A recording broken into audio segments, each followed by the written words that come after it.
বন্ধুগণ, আমরা বেশ কিছুদিন যাবৎ লক্ষ্য করছি বাংলাদেশের প্রকৌশল পেশার ক্ষেত্রে অস্থিতিশীল পরিবেশ সৃষ্টি করার জন্য এক শ্রেণীর বর্জুয়া গ্রুপ একচ্ছত্র আধিপত্য বিস্তার করার জন্য প্রকৌশল ক্ষেত্রে একচাটিয়া তাদের অবস্থান পরিষ্কার করার জন্য বাংলাদেশের একটা গোষ্ঠীকে তথা যারা এদেশের উন্নয়ন উৎপাদনে 85% কাজ করে থাকে তাদেরকে বাদ দেওয়ার একটা চক্রান্ত শুরু করছে।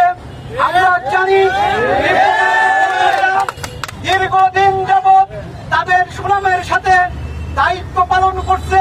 তাদের দায়িত্বের প্রতি সন্তুষ্ট হয়ে এদেশের বিভিন্ন রাষ্ট্রপ্রধান বিভিন্ন সময়ে রাষ্ট্রীয়ভাবে যে স্বীকৃতি দিয়েছে, আজকে 2025 সালে এসে কিছু অমেধাবী অটো পাস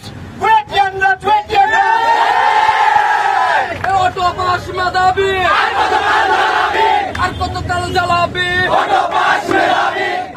ভাবতেও লজ্জা লাগে যে প্রতিষ্ঠানগুলো বাংলাদেশের নীতি নির্ধারণে কাজ করবে, যে প্রতিষ্ঠানগুলো বিভিন্ন মেধা খাটিয়ে যেন বিদেশিদেরকে আমাদের দেশে এনে আমাদের দেশীয় মুদ্রাকে বাইরে পাচার করতে না দেওয়া হয়, সেই কাজগুলো করবে।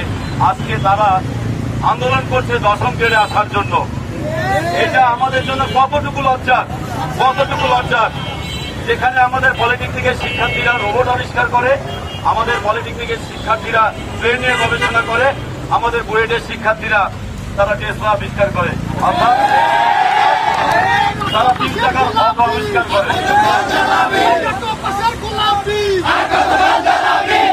আমরা স্পষ্ট ভাষায় বলে দিতে চাই, আমি একজন শিক্ষক, আমার হাত দিয়ে হাজার হাজার শিক্ষার্থী বের হয়েছে, তারা প্রকৌশল ক্ষেত্রে ডিপ্লোমা ইঞ্জিনিয়ার হয়ে তারা বিভিন্ন জায়গায় কাজ করছে।